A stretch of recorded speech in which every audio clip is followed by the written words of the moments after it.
Good evening, everyone, and welcome to another edition of Netters Network Thursday Things. Tonight, I have a very special guest, but before I introduce our special guest, let me introduce my co-host, the love of my life. You know him as that guy at the end of the bar, Troy Pacelli. How you doing, sweetie? And what are you sipping on?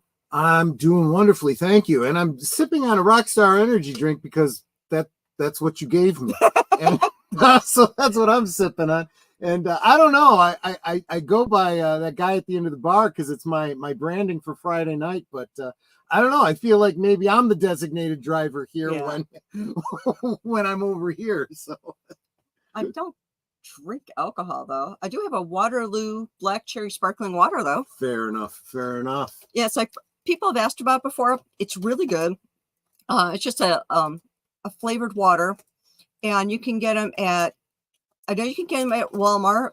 You can also get them at Jewel, so they have them too. So if you're not a Walmart person, you can get them at Jewel. Yep. I think they're a little bit more expensive at Jewel, but yeah, it's really good water. If you're a water drinker and you don't want just plain water, you want something with a little bit flavor in it, it's really great water to drink. And I need to switch that over so I can see all my comments. There we go. How did you know what I just did? No. I was talking to myself because I'm trying to do the netter thing where I say hi to everybody in the chat. As long as you don't say hi, sweetie, because I don't say hi, sweetie. Okay. I'm too much of a. Are you saying, hey, you? Hi. Yeah, pretty much. I'm more of a grump than you are. Yeah, you are a geeky geezer. I am a geeky geezer. There's no doubt about that for sure. Well, without further ado, I'd like to bring in our guest for tonight. It's Absolutely. Like he's got a growing channel. In fact, he's got 2 channels that we're going to be talking about tonight. Let me bring in Laurence Knight. How you doing, sweetie? And what are you sipping on? What am I sipping on tonight? I am sipping on a Cherry Coke Zero Sugar. There you go. Troy, I have a couple 12 packs of that here myself. Good. Nice. Another thing that we have in common. So when we were back in the green room, there was we were a little rushed. Netter and I were running a little bit behind, so I didn't get out a question that I meant to get out to you. I don't think it hurts to ask the question in front of the chat. Sure. Do you prefer Laurence or Larry, or something else? Either's fine. Okay. I didn't Mr. want to sound obsequiously formal, calling you Laurence, but it is the name you're showing in your branding. So I figured I should at least ask. Well, before we get into talking about our guests, let's say hello to the chat. Yeah, exactly. First up, I see is Lady Miss. Yeah, she was here early. She was here to drop the love and the links and make sure you all stay in line. And then, of course, that guy at the end of the bar. Now, are you telling me I'm wonderful or Lady Mist is wonderful? Well, you are wonderful, but at this particular moment, I was talking to Lady Mist. Of course, we have. You didn't change. There we go. We have Samael, the infamous. Yep. Good to see you, my friend. And, of course, deleted scenes. Yep. Let's see. PJ with Orville Nation. How you doing, sweetie? I'm waiting on a phone call from you, by the way, PJ. You said you were going to call me by the end of the week. It's not the end of the week yet. That's true. I was just reminding him.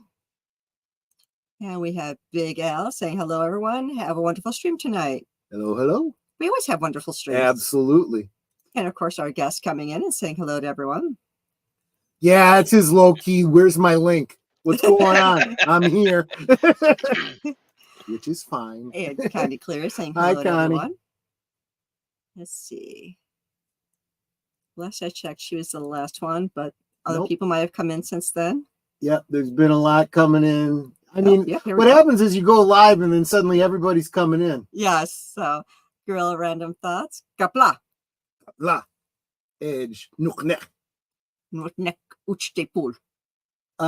Actually in the refrigerator right next to you. Yes. For those of you who don't speak Klingon, that means where's the chocolate? Yep. Okay. And of course we have a Dega Outlaw, one of my favorite authors. Yep. Jesse Guajardo. Good So to I can see you, pronounce my it now. friend. Guajardo, yeah. So how you doing, sweetie? And Brandon Diecast. Hi, welcome. I don't know if I've ever seen you in my chat before, but welcome. I have seen him in many chats, but yeah, I've seen him in other chats, but I don't think I've ever seen him in my chat. So yeah, make sure Tori, you drop a link for him, or one of my blue wrenches if you can drop a link for Brandon. Yep. I'm trying my best to keep up with everybody in the chat, but it gets harder and harder the more people that show up, and that's not a bad problem to have. No, it's not. Oh, my screen jumped. Wait a minute. Where's my current comment so I can go back? Okay, here we go. I don't want you to miss nobody. I'm trying not to miss anyone. You did say hi to Samuel, right? I did say hi to Samuel. But speaking of Klingons, you haven't said hello to Evelyn Hampton yet. Because I welcome, Admiral. Good to see you. Okay, I like this name. Right? Haired anti-liberal. I literally just a few down said, good to see you, and what an awesome name. I know. This person is definitely new to my chat. Welcome. And if one of my blue wrenches could drop a link for green-haired anti-liberal, that would be amazing. She has a channel. These guys know what they're doing. Sorry, what was that? She has a channel. Yes, she does. Awesome. And let's see. And I think I'm at the bottom. I don't think I missed anyone. If I did, please go, hey, you missed me, so I could say hello. Yep.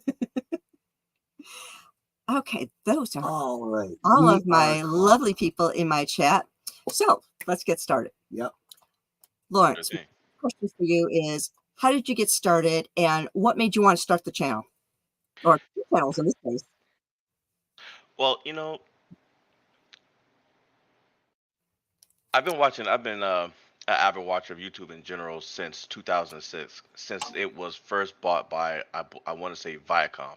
So I admired a lot of the things that were going on in the channel, people putting themselves out there, people displaying their skills and their talents. And so for me, I can be pretty shy. I'm outgoing, but I can be pretty shy as well. And I just kind of observed and, just kind of lurked around different channels. But it made me think, where would I fit in? Because there's so many people doing so many things. There's a ton of gamers on YouTube. There's a ton of people talking about news. There's, people that, play guitar and they cover songs, things like that. And, you know, I have a bass that I don't even know how to play. so, so so I was like, just one day I was like, man, I'm gonna buy this 5-string bass and I'm gonna play it on YouTube and this and this. And that was 13 years ago. I still have the bass. The bass has never been used. So as I was watching, I kind of gained a little bit more confidence. And what stood out for me, the moment that I came out of the shadows, was 2020 during the elections. And I saw a certain young Muslim woman who was very outspoken about um, her belief in Donald Trump and uh, where she stood politically, and how her personal politics affected her life. And that was something that I didn't see every day. In fact, I told her the other day, I said, I used to live in California, and all of the people that I knew that were Muslim, they were all liberals. So she's the first conservative Muslim I've ever met. And so I listened to what she said. I gave her, she didn't have super chats yet. So, because she wasn't monitored, I mean, she wasn't monetized by YouTube, but she had a Cash App up. And so I, sent her, I think it was, I want to say it might have been $50. I can't remember. And I didn't think she was going to get it right there on live, but she got it. And, just a little bit, surely, but, slowly but surely, every week I'd give her something. And then I emailed back and forth and we talk about politics for a bit, and it just naturally evolved into a friendship. Next thing I knew, I go on one day to watch a show and I see a wrench next to my name.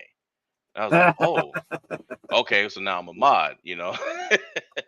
And that went on for a while. And then one day, I just said, you know what? I'm just gonna go ahead and she's put the link in the chat. I'm just gonna go ahead and go on a panel. And I went on the panel, and it's just evolved from there. And from that point on, I knew, okay, I want to be a YouTuber. I don't care about making a whole bunch of money or having a million subscribers. I mean, it's definitely nice, but I want it to be fun. I don't you know I don't want to do something that starts to feel like work. I don't mind doing the putting in the long hours to do it. If it's something I enjoy doing, that's great. I'll spend all day doing it. But I found trouble trying to figure out where I belonged. And then one day, Samuel he's told me one day, he said, man, he said, you're a great storyteller. And I said, the hell does that mean? So now I'm, yes, I'm like, okay, he's about to make fun of me. And he goes, no, no, no, no. He said, you don't understand. He said, we do Abyssal Musings every Friday. And he's like, I don't think you even realize that you basically put that whole program together every week. Mm-hmm. And we play off each other so well. And he was just like, you're able to write stories. And I thought, you know what? I do like to write. I am a writer. And then it hit me. You know what? I can just write stories, and I can read stories. I can write them, and I can put that on YouTube because people are doing all kinds of things. And so then I said, okay, well, how am I going to do that? And then I thought, you know what? I like to play video games too. So my channel, I'm going to play video games and talk and just be myself.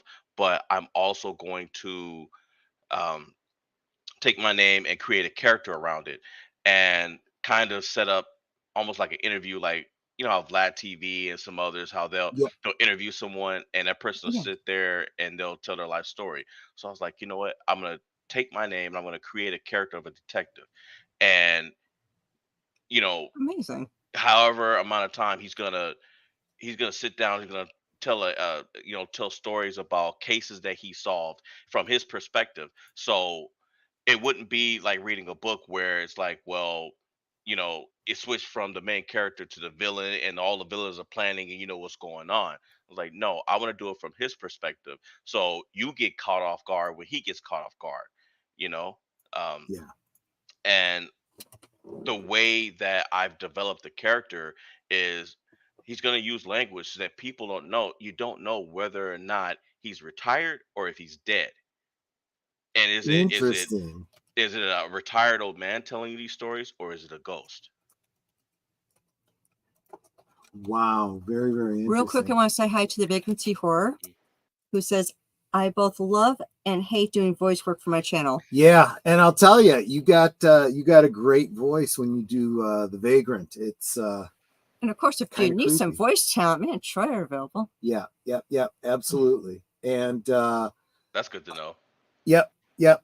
Don't know, don't know how talented we are, but we work cheap. Like for nothing. You I can can't do beat that, right? I can do Scottish accents, and Troy can speak Yeah, Klingon, we so do we do some accents. That's true. So Yeah, my mother's English and my grandfather's Scottish, so the accents come out every once in a while. so we have had on our respective channels a number of guests over the year and a half, 2 years that we've been doing Yes, this. and I love your backstory. Yeah, yeah. And so channels from over that are well monetized in the 2 digits beyond 1,000 to less than we have, and that's kind of awesome to have that kind of a span. So we have had people on that have a ton of videos. We've had people on that have had just they're just getting started out. They just have a few.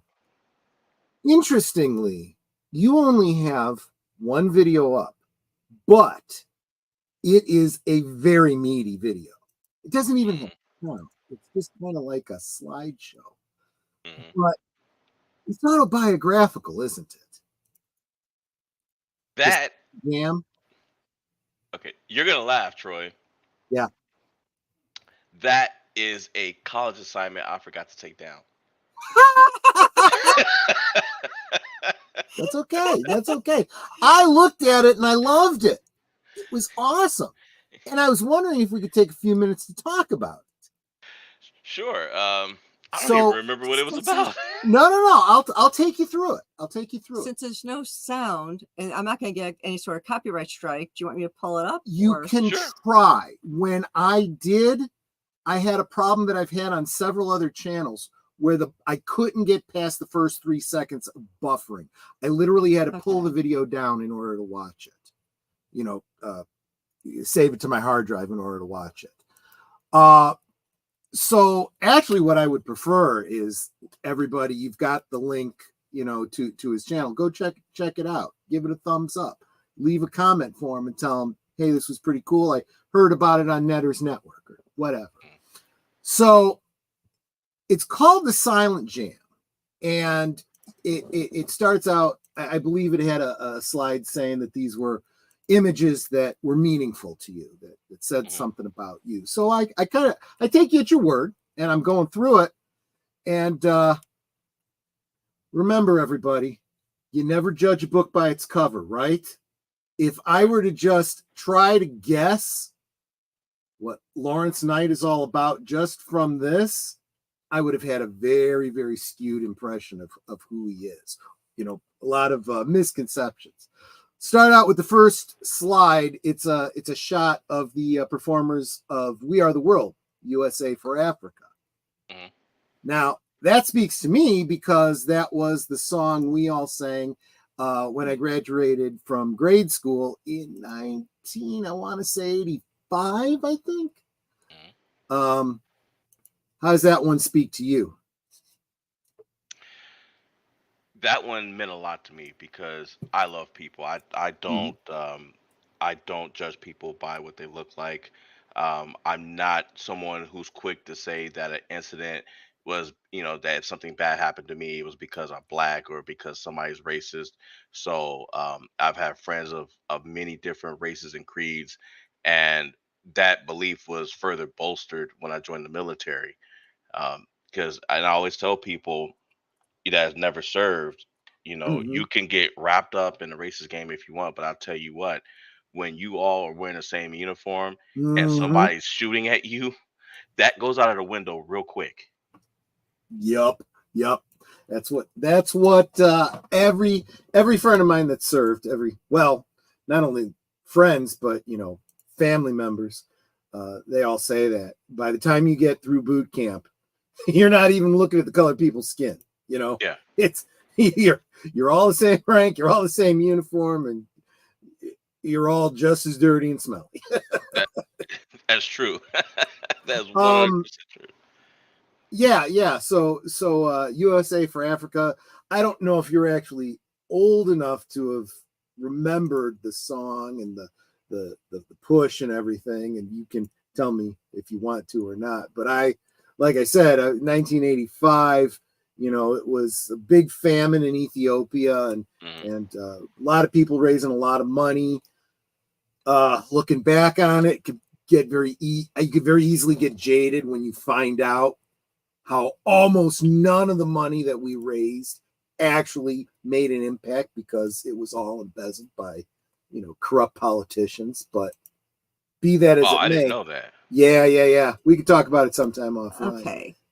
Give it a try. Okay. I'll let you get caught up because I don't know how far to go in. Well, you're looking for the first slide, which is a picture from USA for Africa. Oh, okay. Is this thing? Okay, it is going. You might want to go ahead and just right arrow over. There we go. Go ahead to the next one. So it's a picture of U.S. Army troops giving out Christmas gifts, and that's where I was going to ask, but you already answered my question. I'm guessing you served in the Army. Yes. There you go. And there's a couple slides coming up where we'll get to that. Is this well, wait a minute, back up. We'll get to that one in a second. But so is there something you've done at Christmas time? Is this a specific event? My reserve unit, because I served both active duty and I served in the reserves. And my reserve unit, every December we would hand out gifts and toys and things to kids. So this was actually, if I remember correctly, this was actually my unit because I Oh, recognize it. okay. Yeah, and this is a while ago, but I recognize the faces, so I know. Okay, I definitely took this photo probably from uh from my unit and loaded them, Yeah, loaded it up. fair enough. Yeah, Netter and I have done a bunch of Christmas Toys for Tots gigs dressed as Klingons, working with the Marine Corps. So yeah, it's great. It kind of makes you feel like you're actually making somebody's Christmas, maybe. Sure. Next slide. We actually already saw it. It said embrace diversity. And these days you kind of go, Yep. where are we going with this? Okay, so But I know I do think I know your spirit. So go ahead. Tell us. yeah, that definitely does not mean what it means Yeah, today. what it means to a lot of people these days. I get you. So for me, that is respecting the rights and cultures of other people. That's where I I treat thought you were going everybody with with that. respect. Yeah, Yeah. I treat everybody with respect. If somebody, Samael's in here saying Laurence Knight likes people a hell of a lot more than I do. He kind of balances out my misanthropy. Even before I got to the end of that, I was thinking, yeah, we know you're kind of a misanthrope. Yeah, it's like the company I work for, they've been doing a lot of different things about embracing different cultures and all that. So, of course, for Black History Month, we had these speakers come in and talk about, literal history, like different things that had happened. They had picked a particular a Black man and his struggle. This was like from like I want to say the 1920s or something, about how he was struggling to find work and take care of his family and all those sort of things, and just the different struggles he faced. And there's a really interesting story. And then for this month, they're doing Hispanic Heritage Month. So they, again, had Hispanic presenters come and talk about Hispanic heritage. And I'm finding it really fascinating. I'm waiting for Asian. Yeah. I want to hear about Asian now, or next.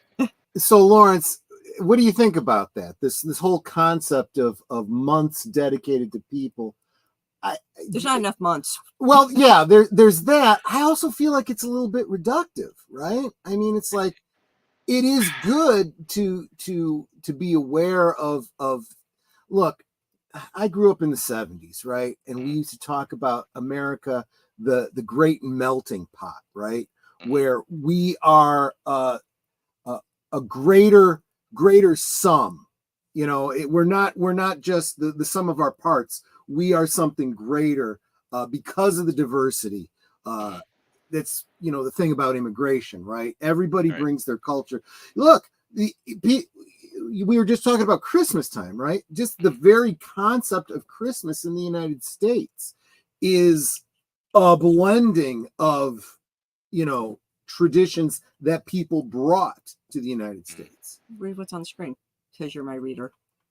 I don't. Oh, I'm sorry. I was covered by my notes. What we need is diversity of thought, not skin tone and vice. And see, that's another great point, because and I think I see that a lot with you and Samael and Amira and whatnot, where you guys get on, you talk, you might disagree very strongly, but the idea is you disagree in the way that adults are supposed to, right? You've all got the greater good in mind. You might disagree about how you get there, but that's how problem solving is supposed to happen. I wish our elected officials could be that way. Exactly. Well, they've got to make their money, right? So, well, that's that might be a deep dive for another time, and I don't want to get too, because we have a lot to cover here. Let's go on to the next one. We already kind of touched on this a little bit. So clearly Christian.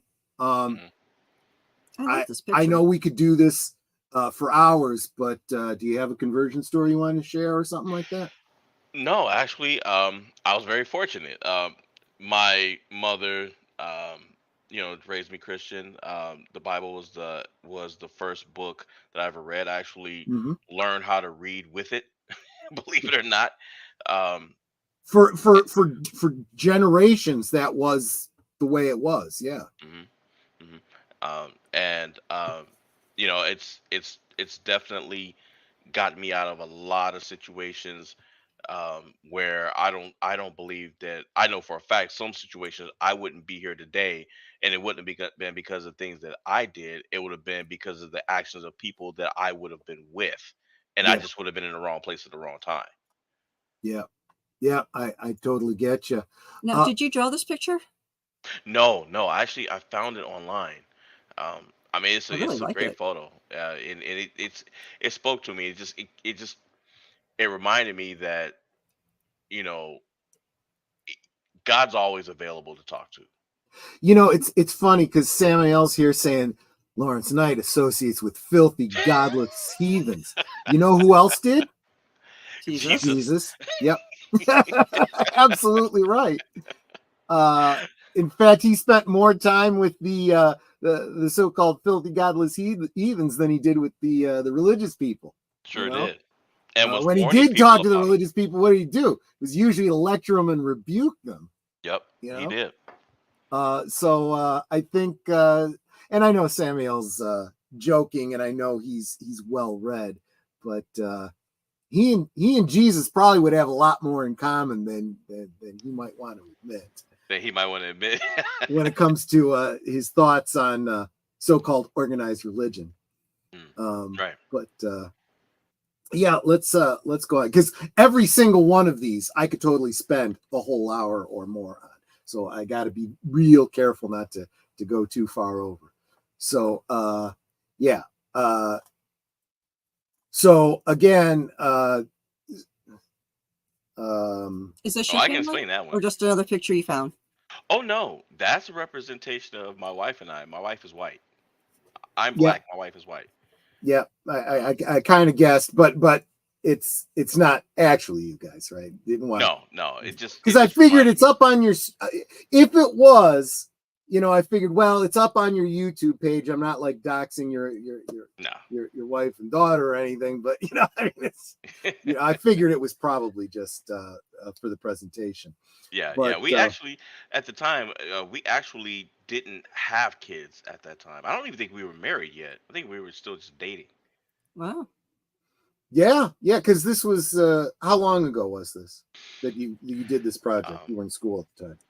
that might have been 2000, like spring of 2017, I want to say. And Okay, if it was, then we weren't married until December of that year. gotcha. All righty. Next one.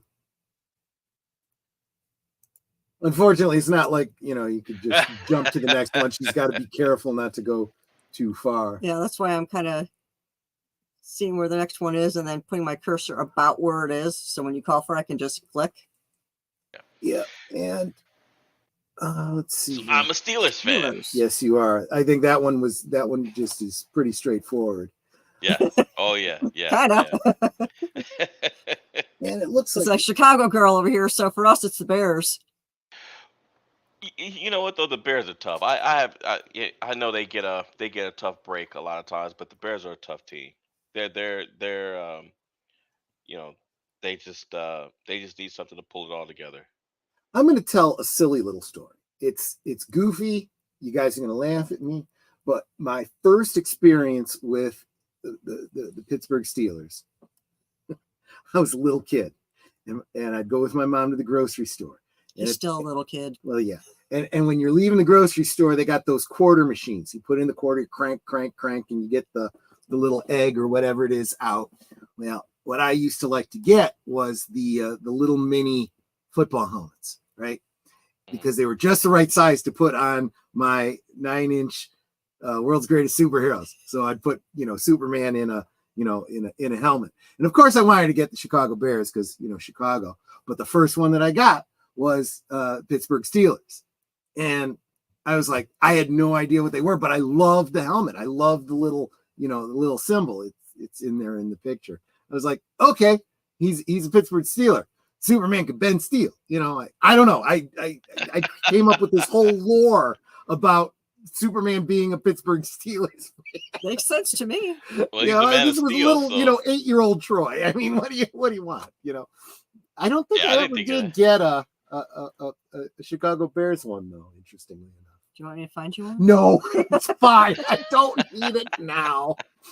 I'm his enabler. Yes, she does it. We'll Yeah. watch toy videos and she'll go, "Oh, do you have one of those?" No, I don't. And that is not the right scale. I don't want to get into that. Thank you. I appreciate it, but no. Yeah, I'm the reason we have a 4-foot sail barge sitting on top of our bar Yeah. and a 6-foot Millennium Falcon sitting in our garage. Yeah. oh, nice. Yeah, I'll have to do a stream about some of that. Yeah, the Millennium Falcon was a Toys R Us display that they ended up having to get rid of in the stores because The they were lighting starting element fires. in it would start fires. Absolutely. They're supposed to all have been destroyed, but a couple people kept theirs. I got one. And I found one for him, and now he has one. Well, actually, he's had it for quite a while, but So this is a quote often attributed to Shakespeare. Mm. Hint, spoiler, it's not actually Shakespeare. A friend is one that knows you as you are, understands where you have been, accepts what you have become, and still gently allows you to grow. The reason, I know that it's not William Shakespeare is the choice of language. It's modern English as opposed to, maybe it's a rough Elizabethan. translation. And it's not in iambic pentameter. But if you want a quote that is Shakespeare, the last 2 lines of sonnet number 30, but if the while I think on thee, dear friend, all losses are restored and sorrows end. I like that. Just wanted to share that with you. But yeah, you have I would expect this of any Christian, but anyone that I respect, and I do respect you, I would expect to have strong convictions about friendship. Is that where this comes from? Not to Yeah, put words yeah. in your mouth. And actually, this is deeper than I thought. This is who I am as a friend. I like to see people grow, and I like to see people be inspired, which is why I love telling stories, and which is why I'm aiming my channel the way that I am. But a few months ago, I took a test called Myers-Briggs. I'm sure you've heard of it, Troy. Yep. And I Psychology major here. I right. definitely have. So I took the test, and I found out that I'm an ENFJ. Mm-hmm. And what was reported to me is that 2% of the population has my personality type, and how I treat people, and I always encourage them to grow, and a lot of the things that I am, my thought process is how I interact with people, how I interact with my friends is exactly what was on that description. And so when I look back at this, because I didn't care, and I remember what I was thinking, I didn't care who said it. It was the quote that caught my eye because it fit who I am as a friend to someone else. Yeah, I get you. I have a buddy who's oftentimes in the chat and on Fridays, and he something I learned from him was we were having a party at my place, a big get together, a bunch of friends, and one of our friends who was here from Wisconsin. Again, we're in the Chicagoland area. Her car broke down along the way, and he just said, "Okay, I'll take you to help you take care of it." He hired a tow truck to take it back to her place. It's cost him like $300 to do it because she didn't have insurance, at least not roadside assistance insurance, and just said, "You know what?" She's like, I'll pay you back. I'll pay you back. He's like, "If you do, great. Otherwise, whatever." He said he never lends. He always gives. And if somebody wants to pay him back, it's found money. And I said, "Man, that is a great conviction." I said, I'm gonna live by that. I think it's a different interpretation from what Benjamin Franklin. I don't think it's what Benjamin Franklin meant when he said neither borrower nor lender be, but it's how I now choose to apply that. Yeah, we've been doing that friendship. our entire marriage. Yeah. Where somebody needs help, we give them help. If you want to do something back for us, great. If not, we're not worried about it. You obviously needed this thing more than we did. Whether it be money or help, whatever, we're going to give that to you. We don't expect anything in return. So the reason I had Netter bring this comment up, the only Shakespeare I need is, and the exact line is, cry havoc and let slip the dogs of war. And unfortunately now I can no longer hear that line without hearing Dr. McCoy saying, I wish he would just shut up. But yes, I do have the and for all the Shakespeare that's translated into Klingon, what's great about those books is on the one side is the original, depends on which perspective you have, the original Shakespeare, and on the other side the original Klingon. Translation. Yeah, exactly. Somebody else said that Amira and Larry made him take the test. Yeah, under duress. Under duress. No, I yeah, didn't. I took it in college. I honestly don't remember what my scores were. People ask me from time to time. I may have to go do that again. Go ahead. Yeah, let's go to the next one. So give me a second here. California State University, Northridge. Mm-hmm. I'm guessing this was the commencement. Yes, that was the preparations for the graduation that I never attended. We were having we had wildfires, and the freeway that I had to take, that whole mountain was on fire, and so it screwed up with the commencement ceremonies, and they rearranged the times. They rearranged my day to a time that I couldn't be there because I had to work. Wow, that's killer. That just sucks. That really does. I was not happy about that, but I was happy to to finish and move on. But yeah, I wasn't. A lot of people. I'll be honest with you, man. That actually is the bigger thing. I was, like I was saying, psychology major, DePaul University here in Chicago. Didn't finish my degree because young guy, eloped because I met the love of my life and ran into family problems. Hi. Yeah, so we had to elope, and as soon as that happened, I fell into that little gap that most middle class fall into, right? Where you don't make enough, or you make too much money to qualify for financial aid, but not enough wealth to pay for it yourself, So I couldn't really afford to work full time and continue my education. And I don't know, I kind of feel like in my personal circumstance, things probably worked out the way that they were meant to. Yes, but had I realized at the time that had we put off getting married until you got your degree, I would have just had more, student debt. I don't know. I think I'm better off. But yeah. Next. Yeah, go to the next one. What was your major at? It was English. Oh, that's right. That's a slide that's coming up. The order was a little confusing to me. I should have taken these in a different order. But that I would have to have hunted. Yeah. So no. Out of the Darkness community walks, American Foundation of Suicide Prevention. I was just going to say, I don't think I can say that word on YouTube. I was going to say self-delusion. I'm not monetized. That's true. And what's great. And I'm sorry, but screw YouTube. Yeah, you can see the link right there, www.afsp.org, for anyone that's interested. So is that your reserves there in that picture? No, no, that I is was a gonna say I that saw this, made the connection. I was like, yeah, maybe.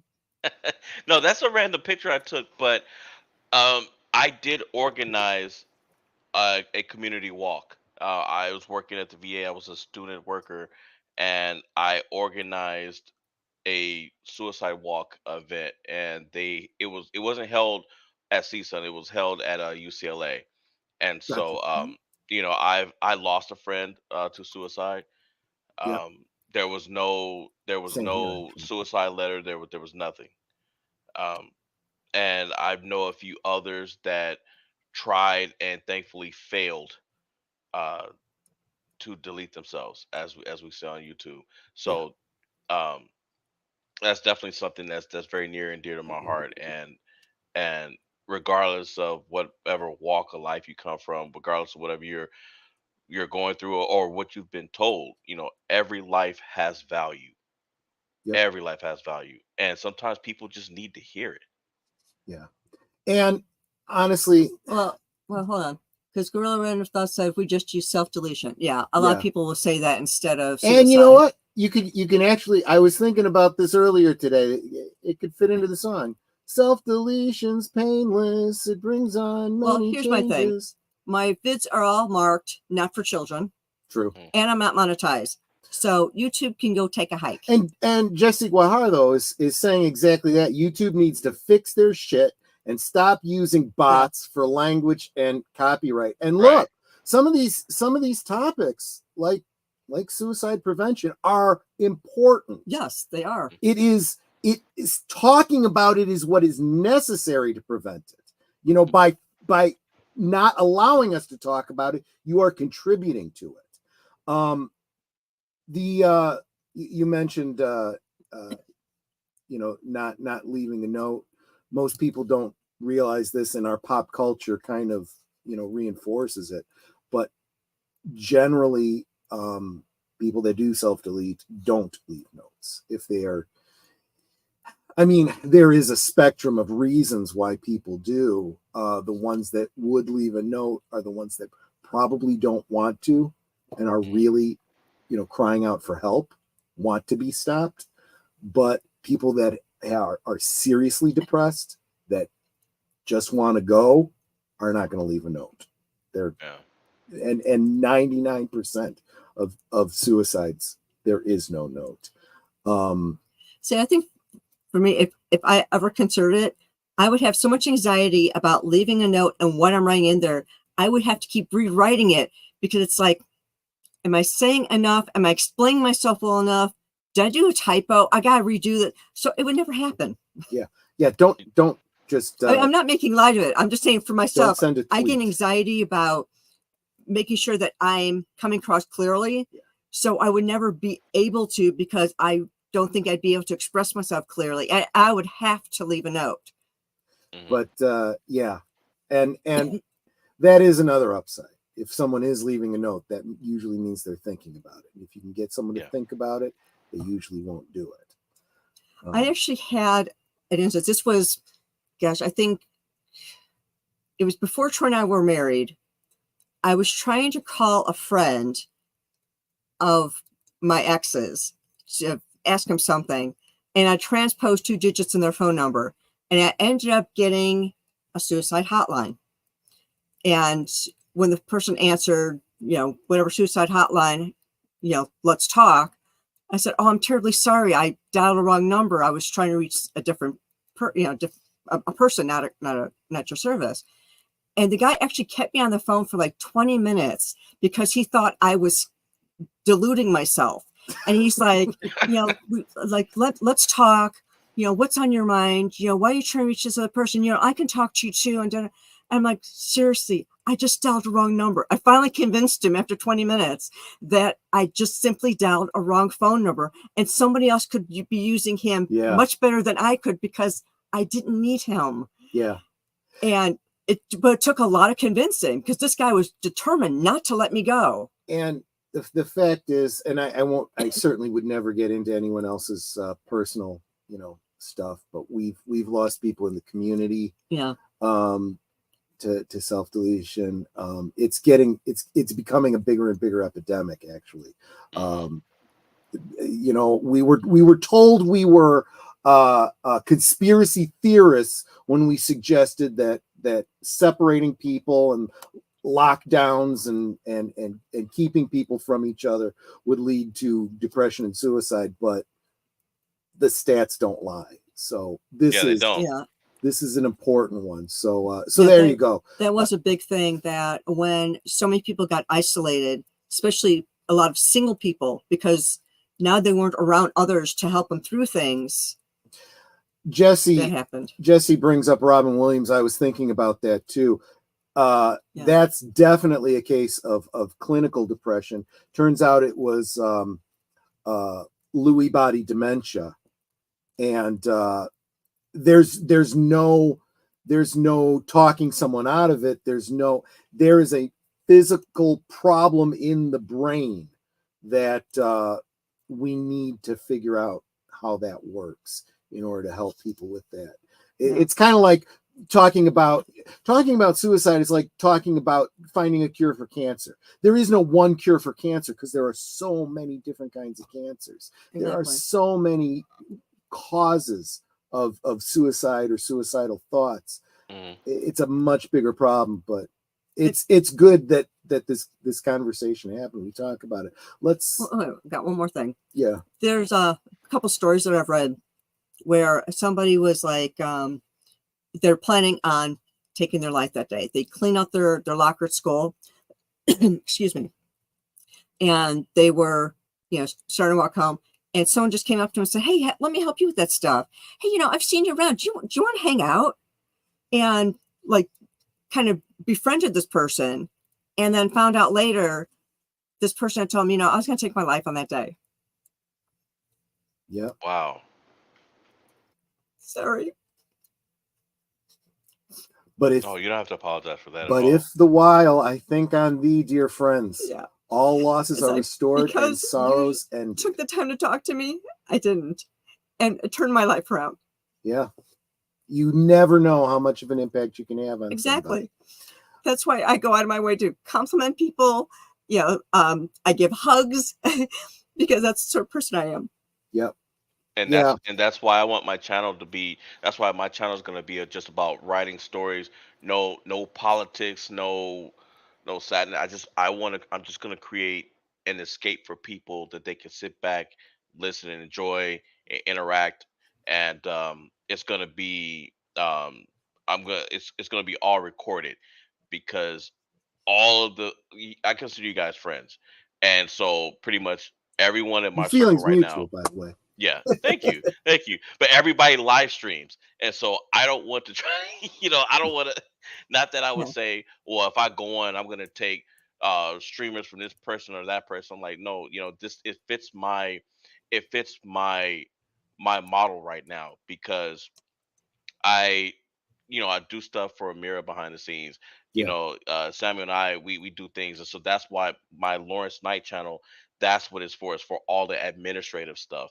If I do some lives, then I may do lives on that. But my Night Lord channel is where I'm going to upload all my content. What is it that PJ of Orville Nation always says, everybody? Together we grow, right? Right. Absolutely. So speaking of friendships, Rush Week, I'm guessing you pledged your fraternity. I was in a veterans fraternity, believe it or not. No, I absolutely believe it. It kind of makes more sense than some of the others that might have gotten your attention. But what fraternity was it? Sigma Tau Alpha. Gotcha. Yeah, I actually found out a few months ago that it's no longer functioning right now. So yeah, and to me that's unfortunate, but um, all it's going to take is for a vet or two to go in there and say, hey, we want to pick this thing up and carry it on. In fact, it was actually through them. It was for them that I actually put together the suicide walk. Oh, there you go. Well, good. You still keep in touch with any of your brothers from the fraternity?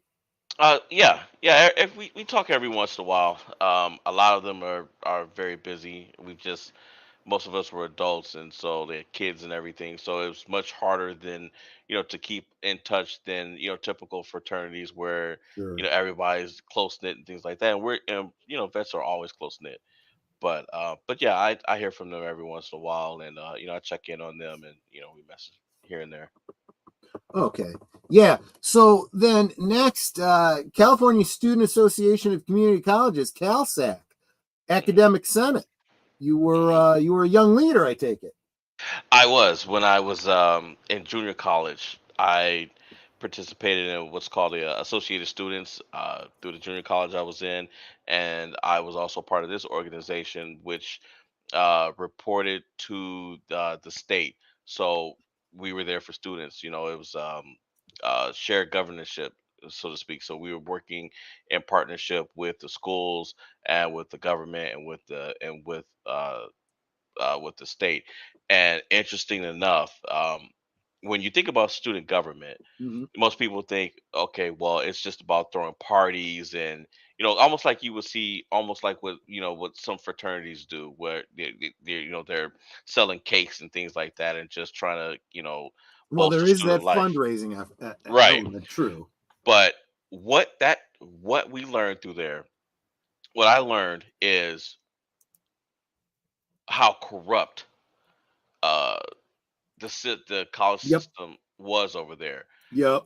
I've never seen students don't know how much money is being stolen from them every year by administrators.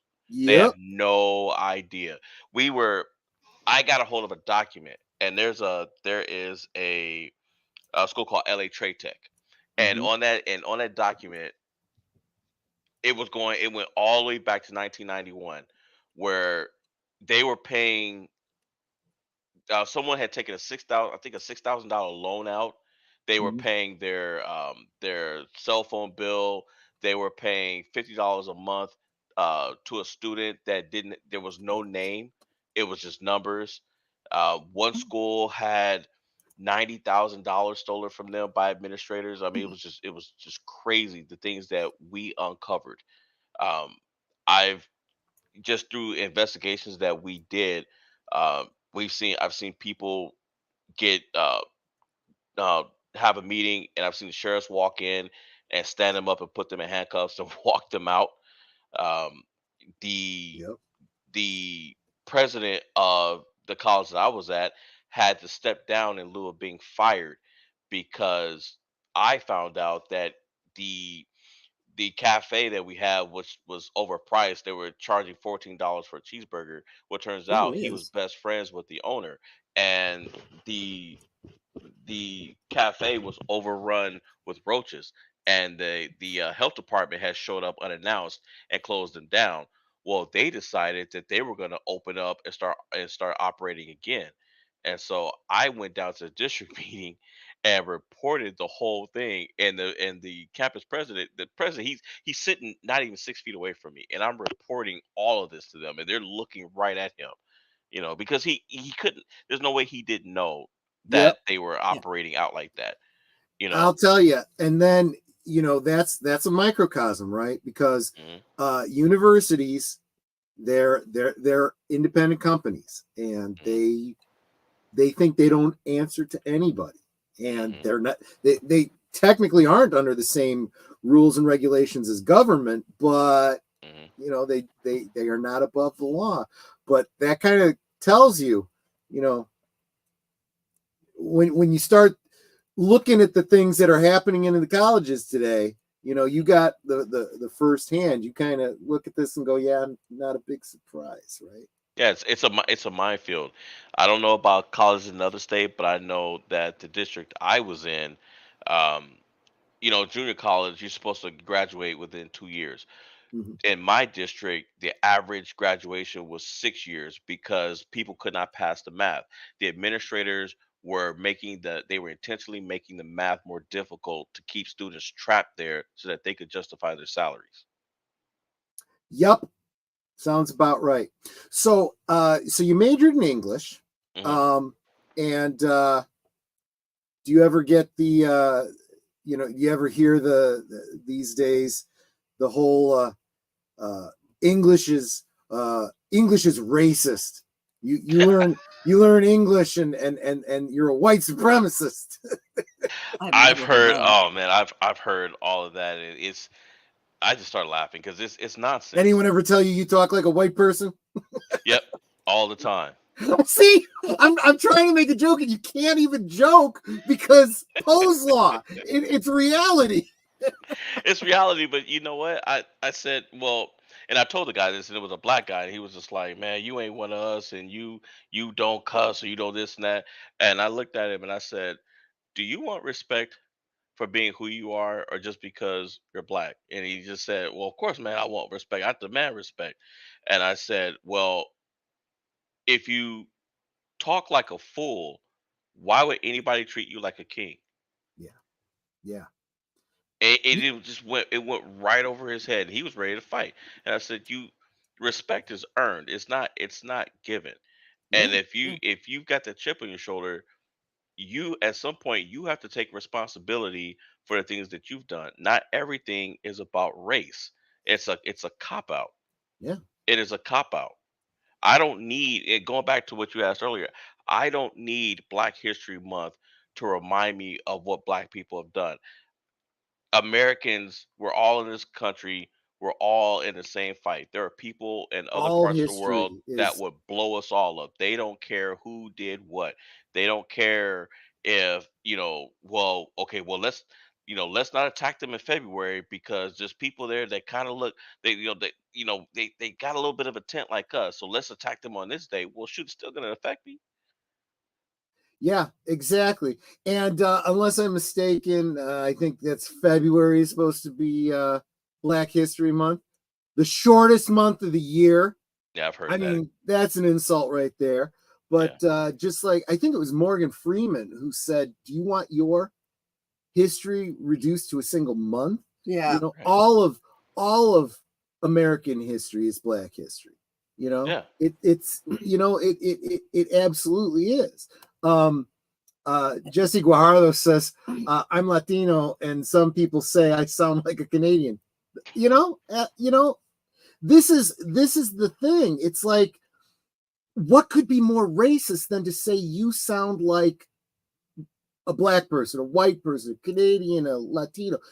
It's like, really? I sound like the color of my skin? Wait a minute here.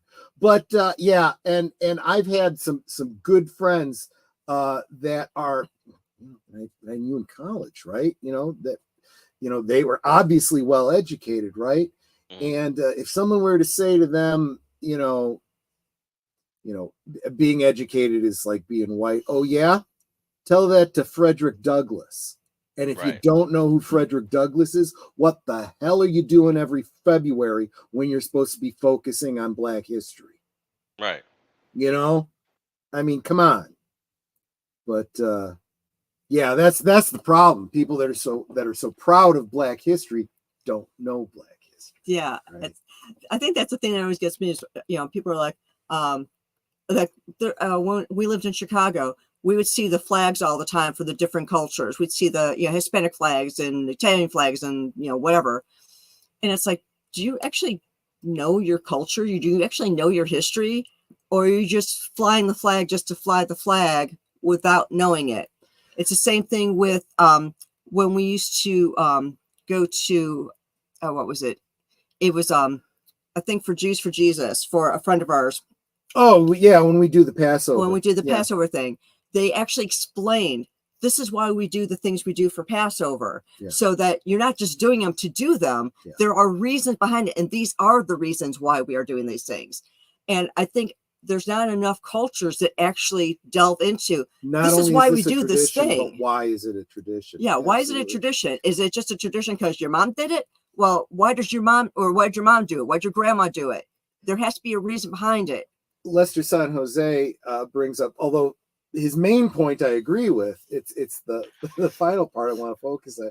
It's nice to get some recognition, but it can feel a little cheap at the same time. Speaking as an American Hispano-Asian, what could be more American than being a mutt like that? Yeah, for real. In fact, even last week, usually Wednesday is my Dungeons and Dragons night, and the guys that I play with, I've known since college, right? And one of my best friends, didn't even realize he thought I was pure Italian because of my last name, and I'm like, I'm not. I'm only Italian on one side of the family. The other side is, well, we say Irish, but it's really redneck. And I got one even better for you. My niece and nephew are Japanese and Polish. Japanese, Polish. Wow. Yeah, exactly. There's a thing for you. What? So my poor nephew, he's got the big ears, traditionally Polish. You have big ears. But they have the Japanese features like the skin tone, the olive skin tone, and the eye shape. Yep. And so it's like kind of weird because they're also very tall, because Japanese Tall people are and generally slender, very yeah, short. Exactly. But because they got the Polish in them, the Polish heritage, they're very tall. So it's just a weird mix. And that's just on the dad's side. And then on our side, they're French Canadian and English. Yeah. So they are really a mix. But you know what? It has been my experience, and you'll see this when you look at not only celebrities, especially models, like fashion models, the ones that look the most exotic. Their heritage is usually some sort of a mix. You know, I mean, we are geared to find moderately novel to be attractive. You know, right. Serbs and Bosnians are very traditional people, so traditional that no one can remember who started the killing or why. Yeah, that's, you know, there's a lot of family feuds that have been like Hatfields and McCoys, right? Right. But I don't know how we got on this from English majors. I tried. I'm tired of them removing iconic people from brands. Yeah. The ones that got me, because it's part. Because I'm part Native American, was when Land O'Lakes removed. Yeah. Think about that one for a second. That says something, you know, for you know, all the talk about taking the land from the Native Americans, and now we're just going to erase the Native Americans from everything, from the mascot on the butter box to Chicago Blackhawks, every single sports team. Yeah, every single. Let's erase them. And well, you hear what happened? What's going on with the Commanders, right? There's a Native American group that they made a petition to have them turned back into the Redskins, because they're saying that the people that went and started all that noise about about the Redskins being racist and doing all this stuff. Which, by the way, my high school, our mascot was an Indian. That the guy that did that to the Redskins, that guy showed up at my high school and did the same thing to my school, and they got rid of our mascot and changed it because that guy went over to our school and insulted us and he said your students aren't warriors and da da da da, and they caved into him. And this was in the 90s. Yeah, right? Yeah. It was the same thing here in Chicago. What is it? The University of Illinois. Illini, yeah. Chief Illiniwek, right? Which is where Illinois, the name comes from, right? So again, know your history, right? The university had reached out to the tribe and asked them, you know, first, do we have your blessing to do this? And if we do this thing, we need everyone associated with the sport and the cheerleaders and the mascot and we need to know your culture, we need to know your history, and we need your blessing. So every time the mascot, the student dressed as Chief Illiniwek would come out and do that dance, it was a traditional dance taught to him by the leader of the local tribe with their blessing. Jesse Guajardo said, does that mean the U.S. military is going to have to rename other helicopters? Yeah, good point. Man, we're not renaming nothing. Yeah. Amen. Well, I'm with you on that. Another iconic figure, Mrs. Butterworth. Mhm. I'm sorry, not Absolutely. Mrs. Butterworth, Aunt Jemima. Aunt Aunt Jemima. Jemima, I mean, this was literally her thing, This was a and they real erased her person. from it. Yeah. Real history. Again, spend your February learning history, man. I mean, Yeah, I'm not exactly. obviously not talking to And you you know what the funny specifically. thing is that you see all these erasures, Wait, real but quick. Good night. I want to nobody's say asking us at large, did we even want that? I wasn't complaining about Aunt Jemima. I didn't care. I just wanted some syrup. Yeah. absolutely, Lawrence. Real quick, let's say goodnight to green-haired anti-liberal. I will be checking out your channel and checking out your videos. You have a great speaking voice, so I'm looking forward to your videos. And I hear she streams with you now. Is that right, Lawrence? She does. There we She go. does So on I'll Saturdays. be seeing more of you in the future. Have a good night. No, absolutely right. And as Netter says, whenever the feminist stuff comes up, Hmm. quit being offended on my behalf. Right.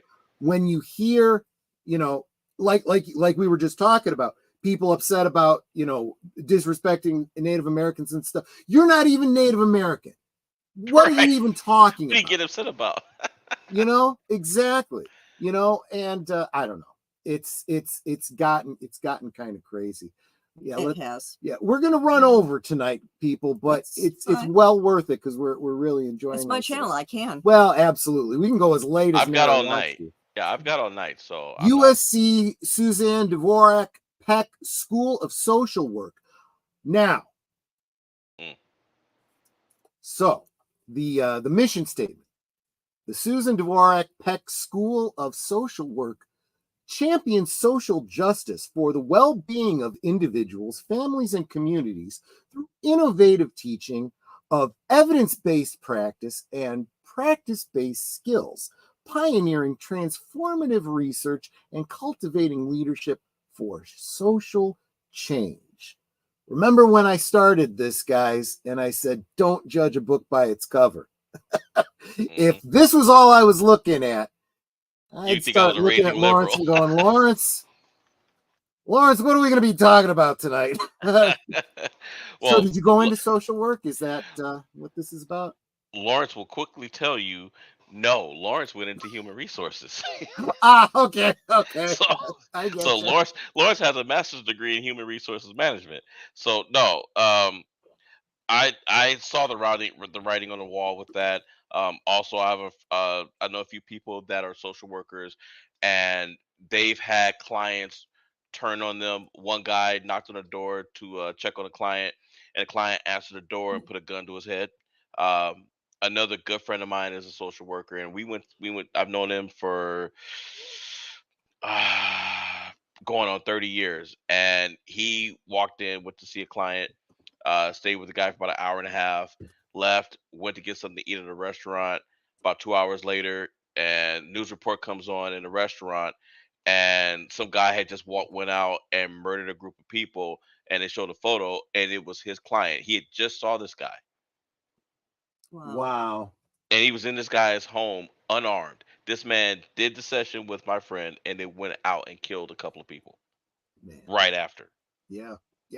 You hear about this kind of thing because that's just it. You got to remember, uh, first off, none of us is owed another day. So Mhm. every time you talk to somebody could be the last time you ever see them. But at the same time, every time someone goes out and takes someone else's life, that was Mhm. somebody who people knew. You Mhm. never know, right? So Right. so there's that. Real quick, let's say goodnight to Samael. Have a good night. And now that you're leaving, we can talk about you. Now, we were gonna talk about you whether you were here or not, so it doesn't really matter. So you went into HR. Mhm. Real quick, very, very, very briefly, what when you are in HR for a company, what is the responsibility of that department? You know, the Because responsibility. I think people misunderstand it. Yeah, because HR in general, it's it's meant to look out for the company, right? Yep. Yep. But what people don't understand is that that doesn't mean that looking out for the company means that you will not that we won't help you. Right. That's not what it means, because realistically, say if someone comes to me and they say, "Hey, I was threatened, I was threatened on the job." Well, if I don't do anything, the company's going to face a lawsuit, Yeah. and something can happen to this person. If I do something and I handle that situation, I've had to fire someone, but this person is fine and the company's fine. So Yeah. it all depends on an outlook. And sure, there's a lot of HR out there where they don't care. They're about the company's bottom line. And I think it's HR is definitely not easy. You have to have a certain mindset. It's not fun to fire someone. Um, my first my first job as an HR manager within 24 hours was to fire two people, one of them for walking through a door that he wasn't supposed to walk through. Oh, Uh, okay. I may have misunderstood. Maybe Samuel isn't leaving. He was just saying goodnight to a green-haired anti-liberal. My confusion. I'm splitting my attention here, but okay, yeah. Samuel just confirmed that, and I'm going to say hello to Jedi Bill. Welcome, my Hi, friend. Jedi Bill. Yeah, that's what I wanted to bring up. Again, little tangents. We're going to do this on every topic, right? So every time I talk to somebody and the whole concept of unions come up, there's people that are just in a cult whenever you start talking about unions. They're like, if we didn't have unions, we'd have slave labor again, and it would be sweatshops and blah, blah, blah, blah. And the fact that you have a 40-hour week and take breaks and stuff, you can thank unions for that. Okay, yes, if you know your history, yeah, you absolutely would not have, unions, the collective bargaining, brought about change in the work environment, but it also brought about laws, labor laws. We have labor laws across the board. It is illegal, for example, to discriminate based on race, gender, whole host of things. You have to make reasonable accommodations for handicaps and so forth. These are built into the law, and if a company doesn't accommodate that, and runs afoul of those laws, you can sue that company. right. And that is the outgrowth of that is HR. It is compliance with these labor laws. If we, if you are at a company that has a labor union and you disband that union, which is your right as a member of a union, the union can choose to disband and reform again if you want to address a grievance. People don't realize that. They just keep paying out their dues for whatever reason anyway. Yeah. Well, I'll say this: in my experience, the worst jobs that I ever had were union jobs. Yeah. We could do a whole comparison of unions and what you were talking about with your student government. There's institutions tend to lead to corruption, and every time, and I will go to bat on this. People want to make the argument that we don't live in a democracy. We live in a representative republic. Oh, really? You think that's a difference? There is a huge difference. This whole idea that electing representatives to represent you, a ruling elite that you affirm, that's somehow better than direct democracy. Well, yes, because if we had direct democracy, it would be mob rule. No. What it is the rule of the people, by the people, and for the people. That's what democracy is, right? When you have an institutional republic, right, and you end up with more and greater responsibilities, to the point where now the elected officials can't manage it all, so they start hiring people that don't go away when they're replaced. Right. That's the institutional government. That's that uniparty you hear them talk about, the deep state, right? Yep. So how is this representative republic worked out for you? But I have way digressed. See, this is one of the reasons I love talking with you because Hi, Fletcher Williams. Oh, welcome, Fletcher Williams. Good to see you, my friends. Yes, and he's coming in and saying, hit that like button, everybody. Thanks so much. Yes, please. That'd be nice. But yeah, so next slide, the disabled American veterans. By the way, everybody, the slide doesn't say it, but www.dav.org. Tell us a little bit about the disabled American veterans. Yeah, I mean, I'm a disabled vet. I've got some nerve damage in my shoulder, my neck, and some other places. Um, but it's a good. I don't like the representation where I'm at. But in Mhm. California, they were really good. They really look out for vets. A lot of times they go to Congress and they lobby on our behalf. Um, so I definitely give them a good amount of credit for a lot of positive changes and things that have happened for veterans. Of course, I'm always praying for more changes with the VA. Because the Yeah, VA is just it's a big red tape behemoth. Um, but uh, yeah, it's definitely one of the organizations that I fully support. Um, yeah. you know, a lot of vets don't know as soon as you go to basic training, when you walk out, you might feel fine, but you're not fine. Yeah. You've definitely paid some kind of price before you even report to your first unit. You know. This is a perfect example of not having learned from history. This is something that we have known since the days of Caesar, right? The Roman Empire. Oh, men, how often do you think about the Roman Empire? You just thought about them at least once today because I brought it up. Mhm. Um, if you serve in the military, Mhm. and when you are trained as a soldier, that is a mindset, that is a training that you don't just drop when you leave the service and go back to civilian life. And Right. if you do not reintegrate your soldiers, there will be problems. And if you have a standing army and then you disband that army, there's going to be very serious problems and upheavals in your society if you Mhm. don't properly integrate them. And no government seems to ever have learned that lesson. Yeah.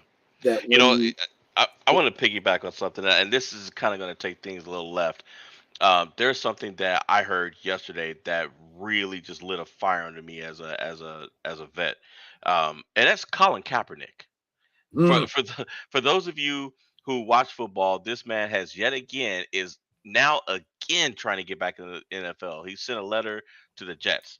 Um, And so the big thing, I'm sure as you know, Troy, the whole mhm, big thing was, um, the NFL is racist. They discriminated against him, and you have TV pundits and all these other people saying, man, he deserves to be in the NFL and this, and this. Those of you who are out there listening, I'm gonna say this, and I'm not ashamed to say it. I'm on the side with the owners. I don't care if Colin Kaepernick has been blackballed, and this is why. When that man knelt, no pun intended. yeah, when he knelt down during the national anthem, that was a spit in my face, my father's face, my cousin's face, every person who's ever put on a uniform. You have all these people, these TV, reporters and other people making it about race. That guy made it about race because his his playing ability dropped significantly. He was benched because people figured him out. His first year he made it to the Super Bowl. They couldn't figure him out. But if Mhm. you've ever played football or any kind of sports and you play teams that have played you before, it's always more difficult to play against that person the second time because they know you now. And Yep. that's what happened to him. And so it burns my butt when I still hear people saying, "Oh man, this discrimination. He deserves to be in." No, he doesn't. His productivity dropped. He took a knee to get attention on himself. He did not ask his boss if he could do that beforehand. Any business that you work in, Thank you. if I worked in a supermarket and I walked in and I took a knee in front of all the check stands and said, "I'm doing this because of police brutality," I'd be fired on the spot.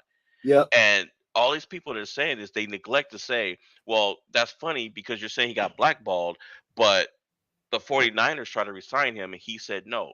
The Denver Broncos tried to sign him to a contract. He said no. A football player did an interview, I want to say it was with Vlad TV, and said that his team offered him a contract. He said no. Then he did all the theatrics and stuff that he's been doing. And so it aggravates me when You think it's people. more for the grift? I think he's a grifter. And Yeah. I think at this point, I think what's going on and the fact that the NFL, he sued the NFL and the NFL knelt down and gave him that money. I'd have took him to court. I think they should have fought that because like I said, I think like 5 teams offered this man and he turned his nose up at it because he wanted to start. Now he's begging to be on a practice squad with the Jets, which tells me he blew through all his money. Yeah. Yeah, and that was the other thing too. He was getting all these sweet endorsement deals and Hmm. whatnot, and I was like, everyone was getting bent out of shape about it, saying he didn't deserve it. I'm like, I don't have a problem with it because I know it ain't gonna last, Yeah. and he's gonna burn through it because he's not smart enough to do like Michael Jordan did. He took all the money he made from various endorsements, and he just invested, and he never has to work again. And Magic Johnson. Yeah. Yeah. But you know what? If math and business and education, that's all racist, right? Hmm. No, Oh, yeah. no, that's intelligence. That is, looking ahead, knowing that when I play sports ball, my career, I'm not guaranteed past this contract. And, the body only lasts so long. So you better plan for the future. But yeah. Real quick, I want to say happy belated birthday to Jedi Bill. Absolutely. Happy yeah. birthday. I knew it was this week and I just got so busy. I totally forgot. Happy birthday, man. But last slide. And this one is very encouraging to me. Starting a business. Hmm. Now, again, I know this goes back to when you were in school. I'm guessing you had some plans to start a business. Did you ever start that business? Tell us about this slide. I still do. I actually did start a LLC making T-shirts. Um, so I'm Good. working on designs. I can't draw a lick, Yeah. so I'm so so I'm gonna have to do some hiring. Yeah. And I'm in process right now of selling my home, and I'll be moving to a different state. And once I get to that different state, then I'm gonna start the ball rolling. Um, so Are you currently in California? no, I Okay. moved. I left California maybe Or about as we 4 or like to 5 years call ago. it, California. Oh yeah, it was already, Oh, man. California It was, fan. Yeah. yeah, it was already going downhill when I left, and I grew up there. I was born somewhere else, but Uh-huh. I was born in another state, but I saw California dissolve, and You got out when the getting was good. yeah, my wife and I were like, we can't. We want to have a family here. We want to have a family, and we can't do that here. So we decided to move somewhere else, and now where we're at now. Um, uh it's just it's going down over here too, and it's not because of politics or anything. It's just that this state, it's just with the employers, and the state we're in is just weird. Yeah. And they have all these job openings, but yet they're not hiring anybody. People don't realize how little, and this is another reason why it's so important that our leadership think not just what problem I'm trying to fix, but what possible repercussions the laws and decisions they make could have. You change something in the taxation or whatever, and it can make a huge ripple effect on whether or not businesses stay or go. And if businesses go, you not only lose the business, you also lose the employment of all the people that were working for them. And people that can afford to will pick up and move, Right. Well, California doesn't seem to have learned that lesson, Newsom and them. But I think what's going on is I think that he You didn't want to figures stay to get your reparations from California? I don't need no damn reparations for them. Excuse me, excuse my French. No, But that's fine. but I mean, look, nobody. I wasn't. I was never a slave, and it's just how I look at it. And I know what people are gonna say. Well, it's systemic, and this happened, and this and that. Well, a lot of white people were slaves too. Yeah, So it's nothing new to us. But at some point, you have to start looking at yourself and your circumstances. yeah, You can't blame your environment, because you can't always blame your environment because of what the things that you've done. And so reparations for what? I've done everything I've ever wanted to do. I'm free. I wanted to join the military. I went and joined the military. I wanted to get married. I got married. I wanted to have kids. I had kids. And so, what reparations do I need? I don't need any reparations. And also, I'm also paying taxes. So I mean, they're taking the money from me and giving it right back to me, and who knows exactly. how many other people.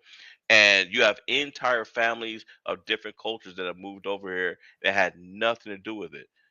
There's Irish people that came over here that have never owned a slave. There are black people back then that were slave owners.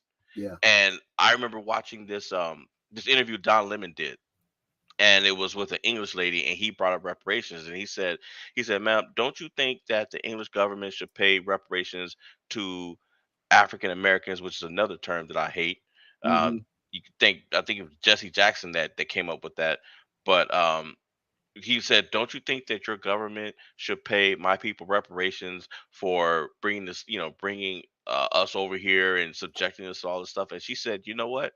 She said, "Mr. Lemon, you're right. In fact," she said, "we should all go to Africa and find the tribes that actually grabbed your people, put them in the cages, and set them outside on the beach." And she said, "In fact, in the English, we should go after them for reparations for all the British sailors that died trying to stop them That's from true. shipping your people over there." That's And an excellent just point. shut him up. He couldn't say another word. And Yeah, so when and you look at the facts, get there's reparations from who? you mentioned the Irish, and I've heard about it, but I haven't dug into it as much as obviously the Italian.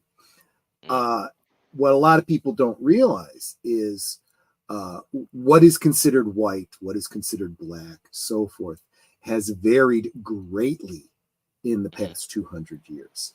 And when it came to all the rules about how black are you, how white are you, the percentages and so forth, mm, a lot of people don't realize there was a time in this country when Italians were considered black in mhm, terms of the unfair rules mm, that existed at the time.